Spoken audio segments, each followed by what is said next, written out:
Hi there, Xeonexis coming in.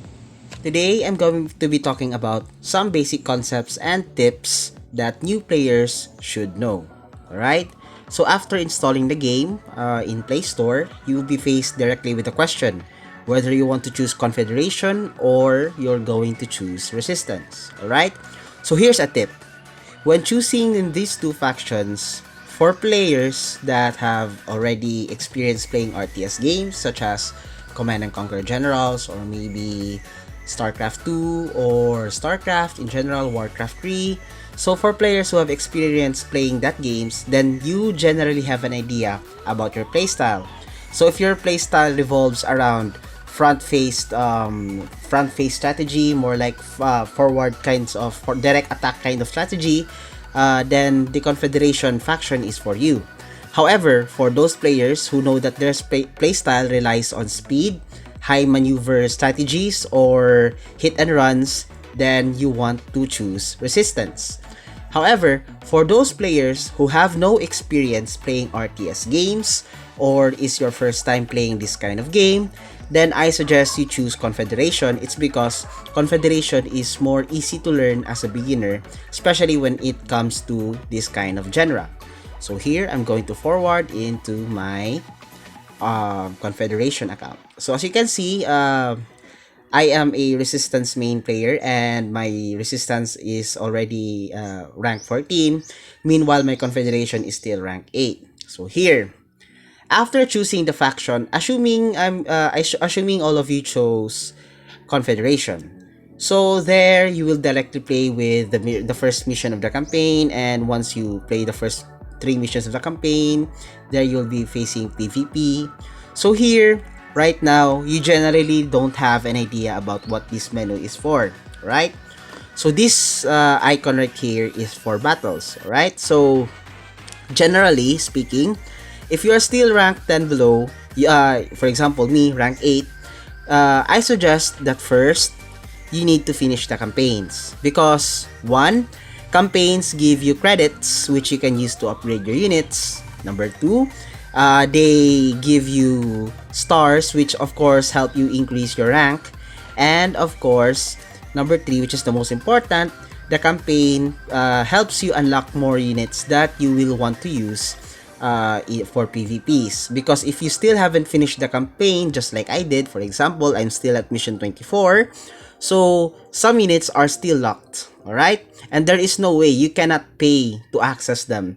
You need to play the campaign, you need to complete the campaign in order to unlock this, right? So this is not EA.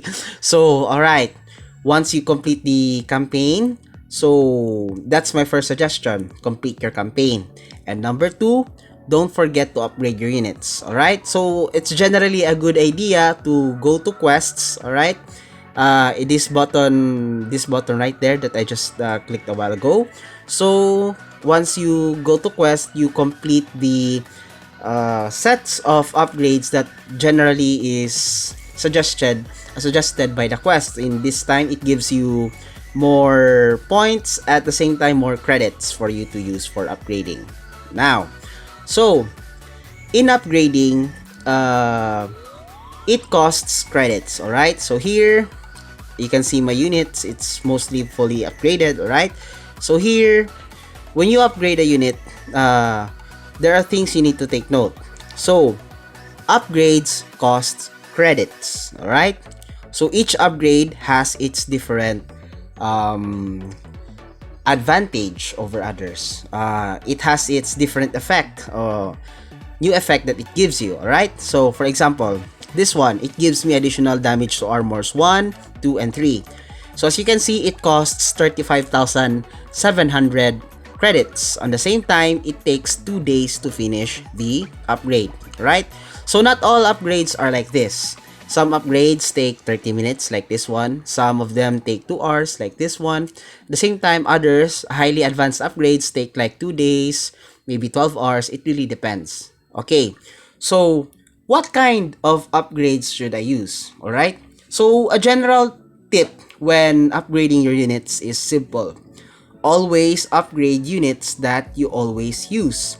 So here, when you are rank 10 below, rank 9 below, or for me, rank 8, The general idea here is simple. You're going to be using mostly your infantry, assaults, heavy assaults, fire assaults, or if you're resistance, your riflemen, grenadiers, and your snipers. Since on most of your battles, I mean all your battles, you are going to be using these three. Next, you're gonna want to upgrade your tanks or vehicles. For example, you're going to upgrade your fortress, hammers, or Zeus. Because again, in most games, you are going to be using these 6 units. Alright? So, whether you're going to upgrade your Typhoon, your anti-air, or your artillery, or in terms of resistance, you have the Porcupine or the Mammoth, is completely up to you. However, if you are rank 10 below, most of the time you're going to be utilizing land units, so I suggest you upgrade these as well. However, if you're going to upgrade whether naval units or you're going to upgrade your air units, is actually completely up to you. However, air units can be used on all maps. The naval units, however, can only be used on maps that have sea in them. Alright? So most of the time, all of the time, you can always, you always have the option to use air units. However, it depends on your playstyle. If you're the type of player that likes to utilize air units, then go ahead and upgrade your air units. But if you are the type of player that likes to utilize the naval units even more, then upgrade the naval units. So it's actually completely up to you. However, I suggest that you upgrade your infantry and then your tanks first before proceeding to decide in such. By the time you're actually managing to upgrade your air units and naval units, you're probably going to be at a high rank. And by that time, you have already discovered what type of units you want to use and what type of units you do not want to use. Alright? So here, since it's your first time, you only have one slot for the upgrades. However, you have this option to buy this pack called the Providence Pack. So the Providence Packs allows you to upgrade to have another slot. Alright, so you're going to have 2 slots for upgrades. So one is going to be used for the units and the other one is going to be used for the buildings. Again, you cannot upgrade 2 units at once or you cannot upgrade 2 buildings at once. One slot is dedicated only for units and one slot is dedicated only for the buildings. I must warn you, however, that buying the Providence Pack actually may be good. However, it requires a lot of credits to do upgrades on a building and a unit at a time. So, I suggest since you already bought that pack, then you might as well invest further into the game. So, that's the general advantage. So now, that I have tackled what kind of upgrade you're going to do with your units, next is let's talk about building. So generally, I suggest you upgrade your headquarters first and then your construction yard. And if you're Confederation, I suggest prioritizing your power plant and then your supply center. But if you're Resistance, not all Resistance buildings require a lot of power compared to their Confederation counterpart. So yeah, I suggest if you are Resistance, I suggest you prioritize upgrading your supply yard. Next, you're gonna want to upgrade your barracks. It's because there's this upgrade which reduces the infantry training time. Again, even if it's 2%, if you are 2% ahead of the enemy, that's like 1, 2, 3, 4, 5, I don't know, seconds. That can be that can decide the game whether it's actually winning or losing, because infantry is important because they collect the supply containers early on. So again, having collected so many supply containers early on may decide the game at that point, alright? Especially if you're low rank. When you're low rank, it's actually very important that you collect the supply containers since you do not have the upgrades yet to actually successfully manage a base even though you did not collect supply containers, alright? So there, barracks, and then assault vehicle factory. So just like the units, whether you want to upgrade your shipyard, airfield, avia factory is completely up to you. But then again, don't forget also to upgrade your defense units, defense buildings. It's because again, if your base is defenseless, it can easily get destroyed. You can't produce good units if you don't have a base.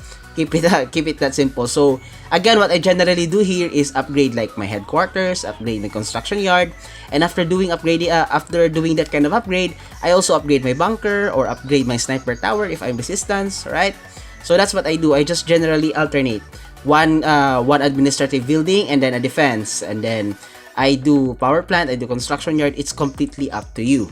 All right, so that's it. So now, how am I supposed to know which upgrades I am going to go for? All right, so here's the thing.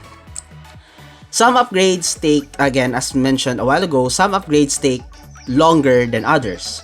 So if you plan to play, for example, it's a Saturday, you have the whole day, and you plan to play Art of War 3 for the whole day, then I generally advise that you opt for upgrades that take a short time. For example, this personal medkit, which only takes 30 minutes. This one takes only 30 minutes, only 2 hours.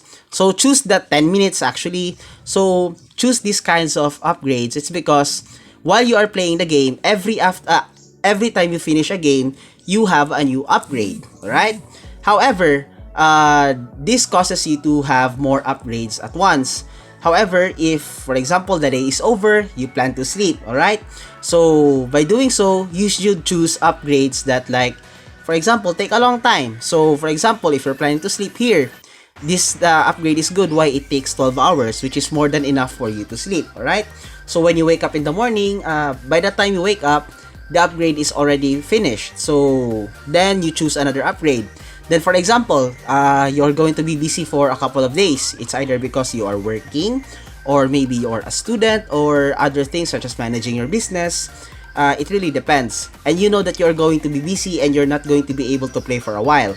Then that is when you should opt for very long upgrades. For example, this upgrade that takes 2 days, this upgrade that takes longer as much as possible. Alright, so what I generally do here is I play with my main account, which is the resistance account.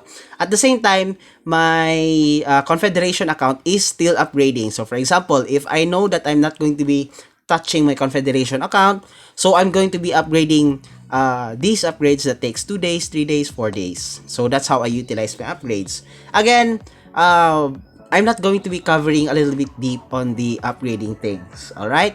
But the general idea that you really should know here is never use your golden credits to speed up your upgrades, alright? Instead, you should only use these cards such as 3 days, 2 days, 1 day, 7 days, even to speed up your upgrades. Never use your gold to speed up your upgrades. Instead, be patient. Alright, so a general idea here is this: your gold should only be generally used for 2 things. Again, one is to buy boosts and the other is to convert them to credits. Alright, so you have this option to convert your gold to credits, because you may not see it now, but credits are actually very important because you need them to upgrade your units. So now, that's what most players in the higher rank usually do. So now, when you're buying boosts, yes, you can always buy boost here. I suggest buying boosts that focus mostly on infantry or vehicles yet, because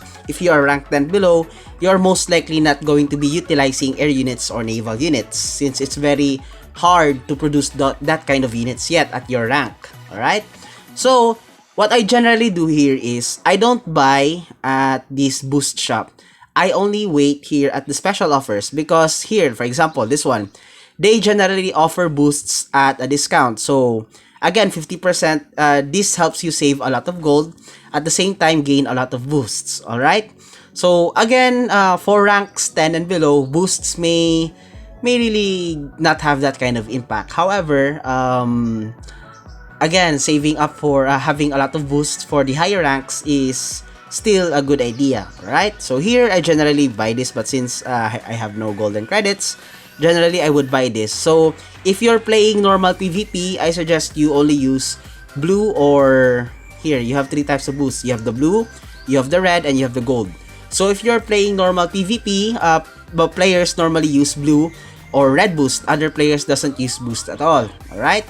But if you're playing for tournaments, then I suggest you go spam gold boosts right there, alright? So that's it. So again, for this video, I suggest 1, you finish the campaign. 2, you always constantly upgrade your units, and never ever use your gold to speed up your upgrades, And number 3, buy boosts, or maybe use your gold to convert them to credits. And if you're going to buy boosts, always buy them on the special offers tab. So that's it for the general idea for beginners or new players who may want to start the game. That's it. Thank you so much for listening, Commanders. Good luck on your battles. Now, if you have comments, questions, suggestions, or even additional tips that I have not mentioned in this video, feel free to comment down below. Links to download the game and the official game Discord is in the description. And that's it for today. Don't forget to like and subscribe. Thank you so much for watching. Xeonexis over and out.